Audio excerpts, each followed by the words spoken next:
네, 오늘 성경은 마태복음 28장 18에서 20절까지의 말씀입니다. 모두 함께 일어나셔서 봉독하시겠습니다. 시작. 예수께서 나와 말씀하여 이르시되 하늘과 땅의 모든 권세를 내게 주셨으니 그러므로 너희는 가서 모든 민족을 제자로 삼아 아버지와 아들과 성령의 이름으로 세례를 베풀고 내가 너희에게 분부한 모든 것을 가르쳐 지키게 하라. 볼지어다 내가 세상 끝날까지 너희와 항상 함께 있으리라 하시니라. 네, 할렐루야. 복된 주일입니다. 네. 오늘도 저희들을 이렇게 예배의 자리에 불러 모아주시고 예배 드릴 수 있도록 이 아름다운 공간 허락하시고 또 함께 이렇게 따뜻하게 예배 드릴 수 있게 하신 주님 감사합니다. 감사합니다. 네, 사랑하는 우리 성도님들 한 주간 어떻게 지내셨나요? 어떻게 지내셨습니까? 네, 오랜만에 뵙는 분도 계시고 저는 사실 며칠 전 저희 친정아버지가 갑자기 위독하시는 연락을 받았어요. 다시 119 구급차 타시고 병원에 이렇게 응급실로 가시게 되었는데 제가 가족 중에 가장 먼저 도착했기 때문에 응급실에 들어갔어요. 홀로. 이제 의사 선생님께서 막 그 환자 이렇게 검사를 하는데 아무런 반응이 없으시더라고요. 그래서 제가 그 순간 드는 마음이 혹시 이렇게 임종하시면 어떡하지? 하는 마음이 들었어요. 그래서 하나님께서 정하신 시간에 저희들은 이 땅에서 작별을 할 터인데 그게 누구든 마찬가지일 겁니다. 그게 하나님 정하신 시간에 우리는 작별할 것인데 저는 이제 저희 친정아버지가 신자이시기 때문에 천국 가실 것은 믿어요. 믿고 있기 때문에 그것이 슬픈 것이 아니라 그래도 마지막에 이렇게 자식들하고 또는 가족하고 이렇게 소통하고 이렇게 유언도 하시고 그러시다가 돌아가시면 좋을 텐데 제가 홀로 그 자리에 그 의식이 없으신 분 앞에서 손을 붙잡고 있으면서 이렇게 그냥 천국 가시면 어떡하나 하는 마음이 들어서 그 순간 그 마음이 드니까 제 마음이 이렇게 막 요동을 치더라고요. 그래서 저도 아빠 얼굴 만지면서 혹시 마지막이 될지도 몰라서 뽀뽀도 해드리고 귓속에다 계속 아빠 저 왔다 기도도 해드리고 이제 그렇게 했어요. 근데 다행히 감사하게 이제 그날 의식 돌아오시고 이제 병원에 지금 며칠 입원하시고 한 일주일 며칠 입원하시면 퇴원하실 것 같습니다. 사람이 세상을 떠나기 전에 마지막 남기는 말을 유언이라고 합니다. 저도 예전에 내가 만약에 그 마지막 시간이 된다면 어떤 말을 남길까, 어떤 말을 남기게 될까 생각했던 적이 있어요. 예전에 제가 굉장히 많이 아팠던 적이 있는데 그때 남겨진 가족들에게 내가 마지막 어떤 말을 하게 될까 이런 생각을 했던 적이 있어요. 여러분들이라면, 사랑하는 여러분들이라면 내가 오늘 이 시간 마지막이라면 내가 어떤 말을 남기게 될까? 어떤 말을 남기고 싶어질까요? 생각해 보신 적이 있으십니까? 저는 이번 여러 일들을 겪으면서 이런 생각들을 해보는 것도 나쁘지 않겠다. 이렇게 준비하는 마음들을 갖는 것도 매일매일 내가 오늘이 마지막이다 생각하면서 내가 마지막엔 이런 말을 남기면 어떨까? 그렇게 생각해 보시는 것도 좋을 것 같다고 해요. 생각합니다. 아마 우리가 마지막에 어떤 말을 남기게 된다면 마음속 깊이 담아있는 말, 가장 하고 싶은 말, 가장 중요한 말을 하게 될 겁니다. 이거는 가장 중요한 부탁이면서 또 소원과 같은 것일 거예요. 예전에 그런 의석우화가 있었죠. 청개구리 이야기 혹시 아시나요? 네, 아시죠? 평생 엄마 말과는 그 반대로만 하는 못된 아들 개구리가 있었는데 엄마 개구리가 죽으면서 마지막으로 유언을 해요. 내가 죽으면 개울가에 묻어달라고. 이 아들 개구리는 평생 엄마 말을 안 듣는 나쁜 자식이었지만 엄마의 마지막 유언은 꼭 지켜야지, 그대로 들어야 한다는 생각으로 개울가에 엄마 묻었어요. 사실 엄마는 이제 마지막에 그 남긴 말이 자기 아들이 평소에 맨날 왼쪽으로 가면 오른쪽으로 가고 오른쪽으로 가라 그러면 왼쪽으로 가고 이렇게 계속 반대로만 하면서 말을 듣지 않았기 때문에 거꾸로 할 것을 기대로 하면서 반대로 말했던 것이었는데, 이 청개구리는 마지막 유언은 꼭 들어야 된다라는 마음으로 그대로 따른 거죠. 그래서 이 비만 오면 이 개울가에서 이 개구리가 그렇게 엄마가 떠내려갈까봐 슬피 운다라는 이 유성부와 이야기 한 번쯤 다 들어보셨을 겁니다.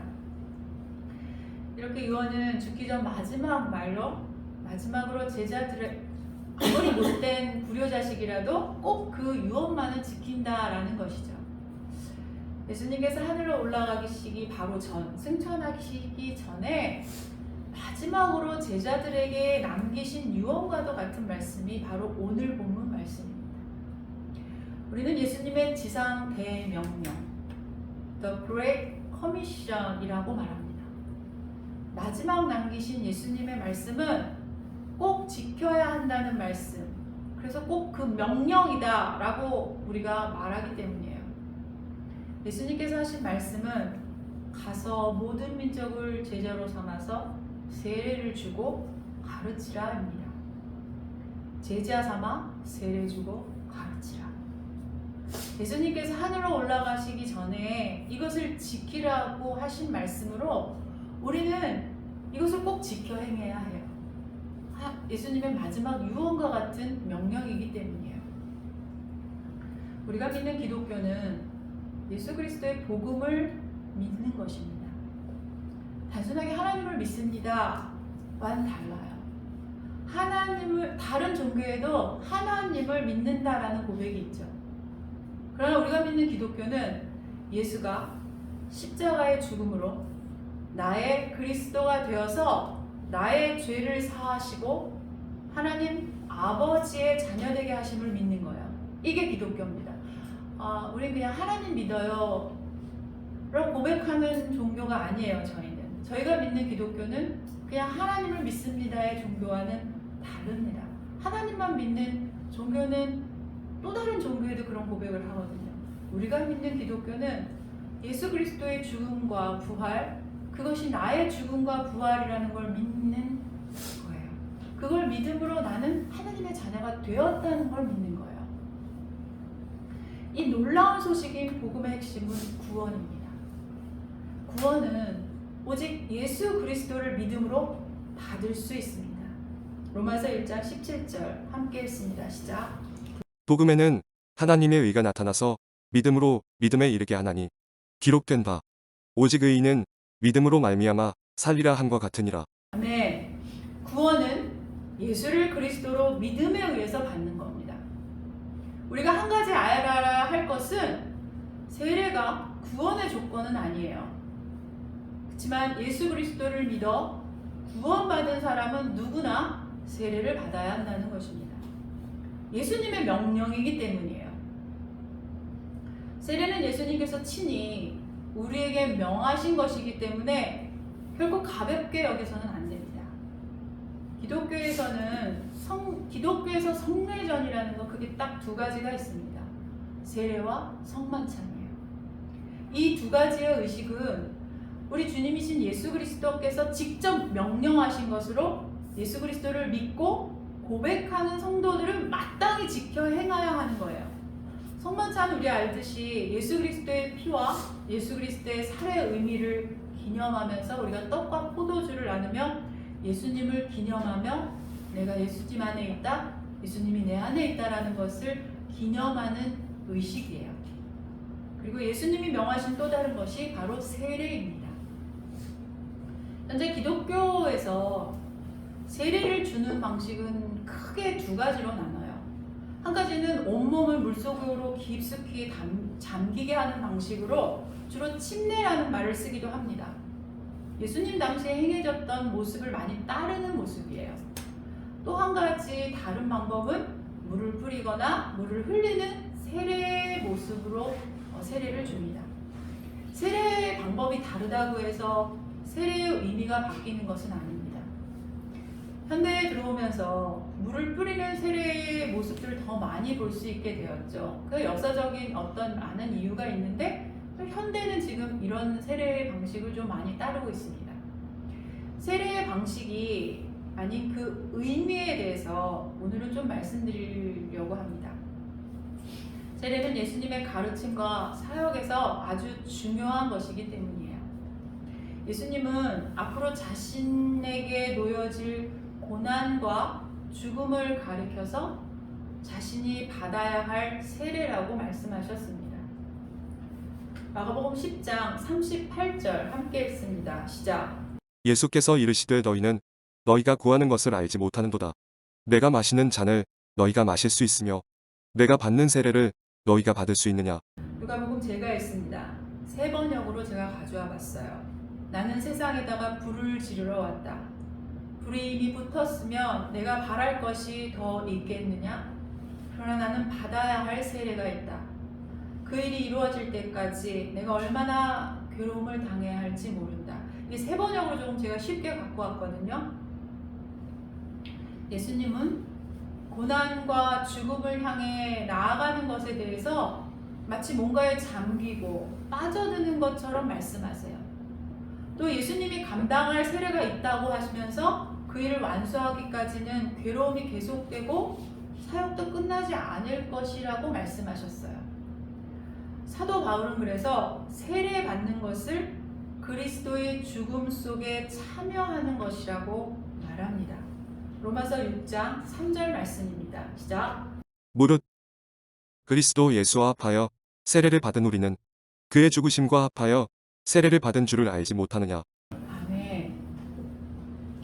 그래서 기독교인이 되었다는 의미로 세례를 받는다는 것은 처음부터 예수 그리스도의 고난과 그 죽음이라는 그 깊은 속으로 들어가며 예수께서 겪으셨던 일들에 참여하고 연합한다는 의미를 가지고 있는 것이에요. 예수님과 연합한다는 것은 예수님의 죽으심과 부활에 우리가 동참하는 것을 의미합니다. 예수님께서 세례받은 이야기 성경 기록하고 있죠. 예수님보다 먼저 물로 세례를 주고 있던 요한에게 나아가서 예수님께서 세례를 받기를 원하십니다. 예수님은 요단강 물속으로 들어가시고 다시 물 밖으로 나오셨습니다. 그리고 성령이 비둘기 같은 형체로 내려옵니다. 그리고 하늘로부터 너는 내 아들이라 라는 음성이 들려옵니다. 물속으로 들어가는 것은 물속에서 우리 자신을 장사 지내는 것을 의미하고요. 물속으로 일으켜 세움을 받는 것은 죽음에서 부활하는 것을 의미합니다. 이때 죽은 것은 우리의 옛사람이고 부활하는 것은 우리의 새사람이에요. 예수님께서 물 밖에 나와 성령을 받고 아버지의 음성을 들었던 것처럼 새로 세례를 받은 그리스도인들 역시 하나님 아버지께서 너는 내 아들이다, 너는 내 딸이다 라고 하시는 그 말씀을 들으면서 예수님과 연합하여 새로운 삶을 시작하게 되는 것이에요. 그리스도의 삶의 시작은 하나님의 새로운 창조 사역에서 출발합니다. 로마서 6장 4절 5절 함께 읽습니다. 시작. 그러므로 우리가 그의 죽으심과 합하여 세례를 받음으로 그와 함께 장사되었나니 이는 아버지의 영광으로 말미암아 그리스도를 죽은 자 가운데서 살리심과 같이 우리로 또한 새 생명 가운데서 행하게 하려 함이라. 만일 우리가 그의 죽으심과 같은 모양으로 연합한 자가 되었으면 또한 그의 부활과 같은 모양으로 연합한 자도 되리라. 아멘. 그래서 세례를 받는다는 것은 하나님께서 처음에 우리를 태초에 계획하시고 만드신 그 형상으로 회복되어 가는 거예요. 그렇다면 하나님께서 우리를 만드신 의도는 무엇일까요? 하나님께서 우리를 하나님의 형상으로 처음에 만드신 그 계획과 의도가 있으실 거잖아요. 그거는 하나님께서 사랑으로 만드신 우리 인간이 하나님을 향한 사랑과 신뢰 가운데서 온전히 성숙하여서 하나님의 아들과 하나님의 딸로 살아가는 거예요. 그동안 인간은 죄와 타락으로 인해서 하나님께서 본래 의도하신 우리의 목적과 의미를 무시했어요. 포기했습니다. 망각했습니다. 하나님께서 창조하신 아름다운 인간 본연의 모습을 너무나 많이 타락시키고 오염시켜 버렸어요. 그런데 이렇게 타락한 인간의 현실 가운데 예수님께서 찾아오셨습니다. 구원의 길을 여셨고요. 원래 있어야 할 인간의 본성 본연의 자리로 우리를 되돌려 주십니다. 세례받은 사람들은 예수님과 함께 심령을 여는 사람이에요.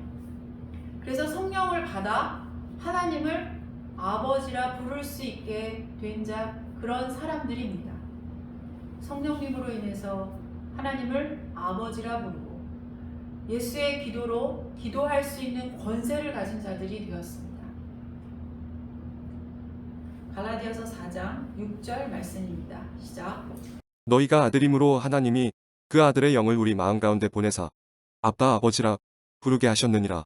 아멘. 성령님은 우리가 하나님을 아버지로 부를 수 있도록 하며 하나님 아버지의 심령을 느낄 수 있도록 도와주십니다. 우리 안에 성령으로 인해서 우리는 아버지 하나님의 마음을 느끼게 되었습니다. 세례를 받아서 예수님께 속한다는 것은 세상이 말하는 어떤 안전한 장소에 있는 것이 아니에요. 우리의 앞서 걸었던 많은 성도님들처럼, 우리의 선조들처럼, 우리의 선배님들처럼 우리도 비록 위험한 길을 걸을 수 있지만 그 길은 생명으로 가는 길이라는 것을 믿는 것이에요. 우리가 세례받은 자로 하나님을 아버지로 부르며 그분의 마음을 느끼는 것은 비록 위험해 보이지만 또는 불안해 보이지만 안전해 보이지 않는 길일지를 몰라도 뜨거운 심령을 가지고 그 길을 묵묵히 신뢰함으로 걸어가는 거예요. 예수님과 함께 연합하여 그분을 따른다는 것은 때로는 고난당하고 아파하는 사람 곁에서 그 곁에 서서 묵묵히 그 고난에 참여하는 일이기도 합니다. 또는 우리에게 힘든 일이 생기게 할 수도 있어요. 그러나 예수님은 이 땅에 교회를 세우셨고요. 세례받은 사람들의 공동체 교회 안에서 우리는 다른 사람의 기도와 사랑으로 또 그 생명을 공급받고 또 다른 사람을 위해서 기도하며 서로 사랑을 나눌 수 있게 하셨습니다. 세례는 교회 공동체 앞에서 그렇기 때문에 공개적으로 자신의 신앙 고백을 인증받아야 합니다. 믿음이 단지 나 혼자 마음으로 믿는 것뿐이 아니라 사람들 앞에서 시인하는 것이 중요합니다. 나는 예수 그리스도를 마음으로만 믿지만 입술로 시인하지 못한다면 그 믿음의 진정성을 의심받을 수밖에 없기 때문이에요. 로마서 10장 9절 10절 함께 읽습니다. 시작. 내가 만일 내 입으로 예수를 주로 시인하며 또 하나님께서 그를 죽은 자 가운데서 살리신 것을 내 마음에 믿으면 구원을 받으리라. 사람이 마음으로 믿어 의에 이르고 입으로 시인하여 구원에 이르느니라. 아멘. 나는 예수님을 나의 구세주 그리스도 되신 것을 마음으로 믿을 뿐 아니라 교회 공동체 앞에서 입으로 시인할 때 비로소 믿는 사람으로 인정받게 됩니다. 세례는 예식입니다. 마치 결혼 예식과 같은 거예요. 세례는 그리스도의 피로 죄를 씻음받은 자인 것을 기억하는 예식이에요. 그리스도의 제자라는 것을 기억하는 예식입니다. 그리고 무엇보다 우리 모두 예수 그리스도 안에 한 가족이며 하나님의 자녀로 함께한다는 것을 기억하게 하는 아름다운 예식이에요. 세례받은 자는 다시 태어난 사람입니다. 예수 그리스도의 깊은 죽음과 부활에 함께 참여하는 사람입니다. 죄인임을 아는 사람이에요. 그래서 예수 그리스도 외에는 자신을 구원할 분이 없다는 것을 깨달은 사람입니다. 성령님께 마음을 열어 손을 뻗고 구원을 요청한 사람입니다. 그래서 하나님께서 그 손을 사랑으로 잡아준 사람이에요. 그 은혜는 오직 하나님께서 베풀어 주신 은혜입니다. 하나님을 이제 아버지로 부를 수 있게 된 자녀로 아버지의 마음을 느끼는 사람이에요. 그래서 그분의 그 긍휼한 눈이 머무는 곳을 따라 비록 위험한 가운데일지라도 또는 고난 가운데일지라도 묵묵히 신뢰함으로 걸어갈 수 있는 사람입니다. 하나님께서 우리 원래 본연의 모습으로 만들어주신 그 아름다움을 회복한 사람입니다. 그래서 세례는 하나님을 향한 믿음의 고백입니다. 세례의식 자체가 어떤 의미가 있다기보다 그 상징적 의미를 담은 예식에 더 중요한 의미가 있는 것이에요.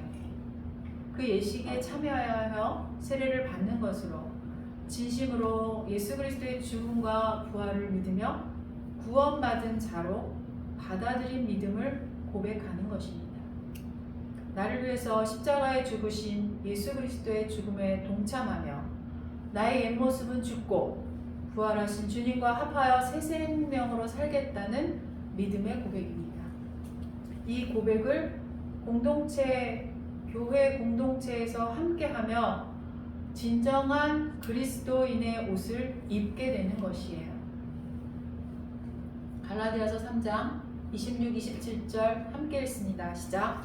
너희가 다 믿음으로 말미암아 그리스도 예수 안에서 하나님의 아들이 되었으니 누구든지 그리스도와 합하기 위하여 세례를 받은 자는 그리스도로 옷 입었느니라. 아멘. 너희가 다 믿음으로 말미암아 그리스도 예수 안에서 하나님의 아들이 되었으니 누구든지 그리스도와 합하기 위하여 세례를 받은 자는 그리스도로 옷 입었느니라. 예수 그리스도를 믿고 구원받기를 원하는 모든 사람들은 세례를 통해서 자신의 믿음을 고백하고 구원의 약속 안에서 살아가야 합니다. 세례를 통해서 주님과 함께 죽었다가 다시 살아난 사람들에게는 죄와 사망의 권세를 이기신 주님의 능력이 세상 끝날까지 함께 하실 것이기 때문입니다. 오늘 주님이 주신 명령, 지상 대명령, 세례에 대해서 저희가 함께 나누었습니다. 세례의 의미는 이렇게 깊고 놀라운 것입니다. 우리는 하나님께서 우리에게 주신 그 크신 은혜를 기억하며 예수님께서 우리에게 하라 명령하신 그 명령을 지켜 행하는 신도, 성도가 되어야 합니다. 예수님께서 우리에게 주신 두 가지 지켜 행하라 라신 성례는 두 가지예요. 성만찬과 세례. 성만찬은 저희들이 주님을 기억하고 주님을 따르고 주님과 함께 한다는 것을 의미하며 드리는 예식입니다. 세례는 우리가 진짜 그리스도 안에서 연합한 자로 내가 주님을 믿습니다. 그것을 고백하는 의식입니다. 이 세례의 의식으로 인해서 여러분들이 진정한 하나님의 자녀가 되었음을 기억하시는 여러분들 되시길 소망합니다. 함께 기도하시겠습니다. 주님 말씀을 받습니다. 우리를 이름 불러주시고 우리를 지명해 불러주신 하나님 아버지 감사합니다. 죽을 수밖에 없었던 우리에게 오셔서 우리의 죄를 사하여 주시기 위해서 예수를 그리스도로 우리에게 보내주시고 십자가 죽음과 부활의 사랑을 주신 은혜에 감사합니다. 우리가 예수 그리스도를 믿게 하시고 주 앞에 나아갈 수 있도록 은혜 내려주신 하나님 아버지 감사합니다. 너희가 다 믿음으로 말미암아 그리스도 예수 안에서 하나님이 아들이 되었으니 누구든지 그리스도와 합하기 위하여 세례를 받은 자는 그리스도로 옷 입었느니라 하신 그 말씀으로 저희들이 그리스도로 옷 입은 자가 되려 하심에 감사합니다. 예수 그리스도와 연합한 자로 살아가길 소망합니다. 내 삶이 예수 그리스도와 연합한 자로 매일매일 살게 하여 주시옵소서. 새 생명 주시고 구원자 되신 예수 그리스도의 이름으로 기도합니다. 아멘. 축도함으로 예배를 마칩니다.